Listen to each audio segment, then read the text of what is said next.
जरिया रे चुनरिया में दाग लग गई।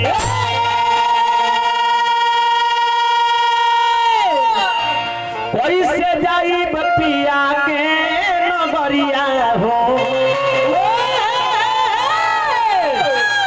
चुनरिया में दाग लग गई।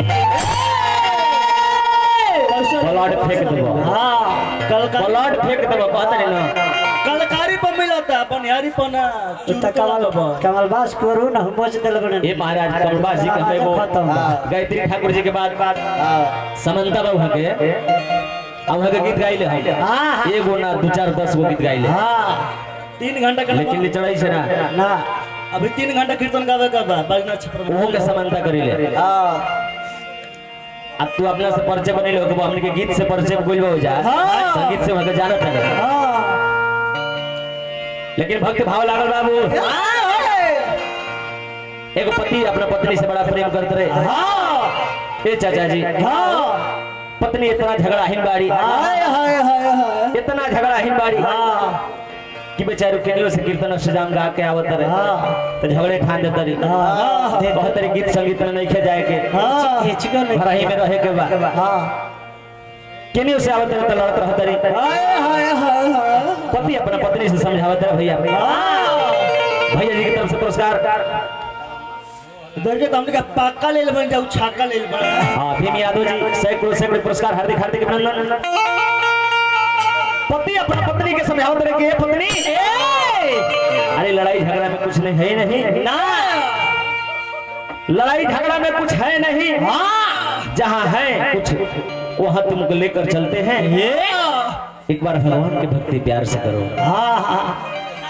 बहुत तरह का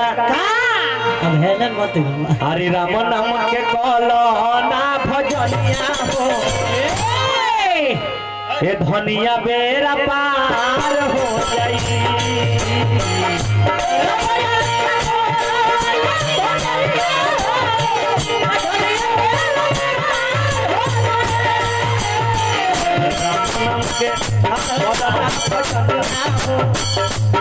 बेरा पार हो जाई।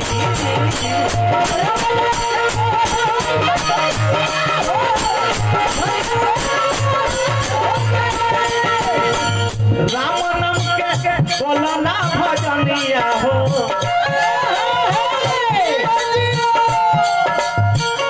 राम नाम के बोला ना भजनिया हो बेरा पार हो जाई।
ये भक्ति लख लागत है कि नहीं लागत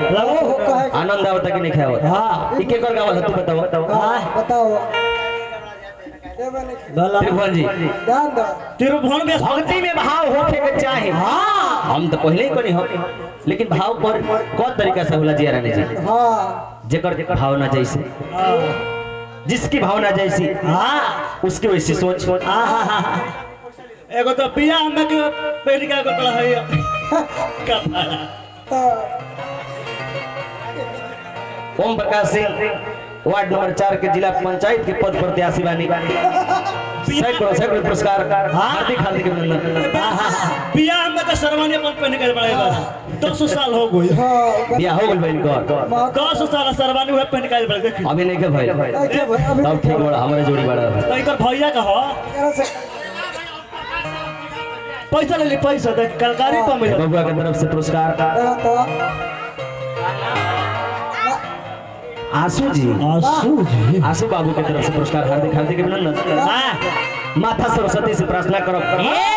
कि आंसू नाम बा लेकिन आंसू भी रही हम हंसत रहिए लेकिन का राम नाम बिना भजली कतरी कहिली के कहली आ रहले सबसे कहिली ए बाबू राम नाम मीरा भजली जेकर इतिहास में लिखल बा मार से राम नाम मीरा भजली तरी गईली जे पत्थर के शरीर जेकर हो रहे वो भगवान के चरण खातिर इंतजार करते लेकिन प्रभु यही रास्ता से है चरण स्पर्श करिए तो हमारा जिंदगी तरंतार हो जाए। राम नाम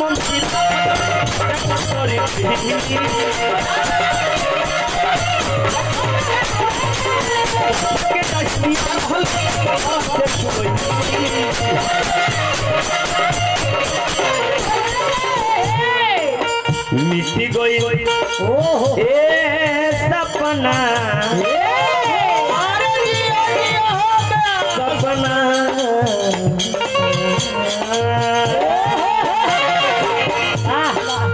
मिट्टी गई परसनिया रे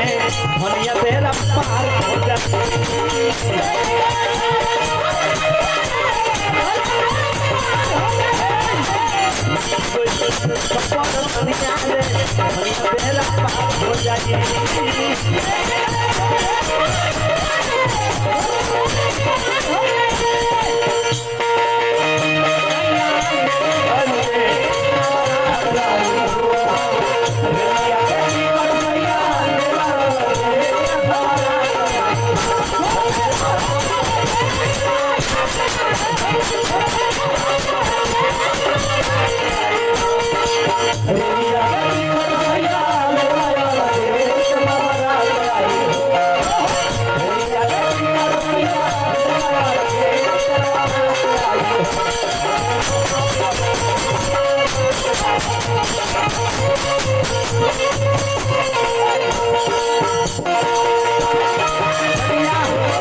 पुरस्कार का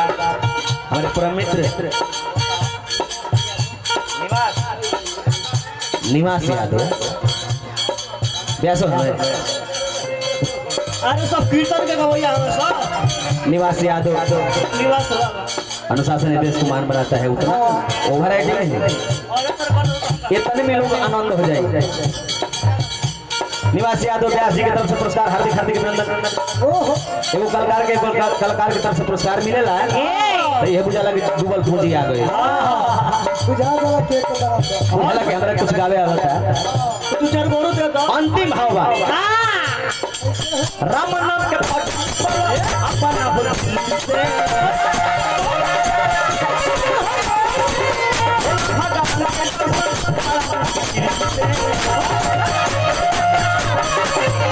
राम नाम के भजन कल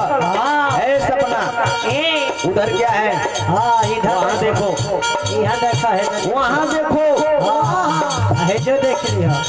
ये स्वामी ये भतार और आराम से भैया टाकी मारो तनी नरम से ये भतार कौन है ये भतार कौन है स्त्री भात खिलाने वाला है उस भतार के पास जाओगी तो भवसागर से पार कर देंगे एक भतार तो सबसे पार हो जी हाँ तो उस भतार को याद करो राम नाम के फोटो अपना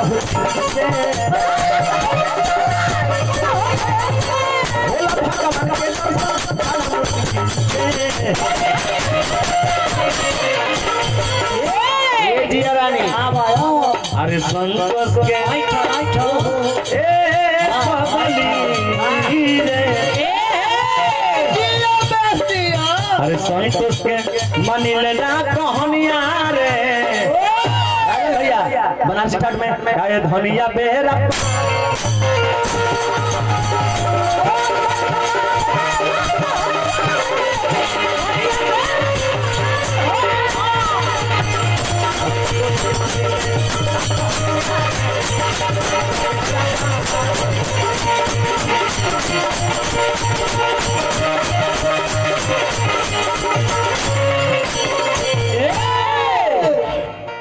चलो बैठिए सपना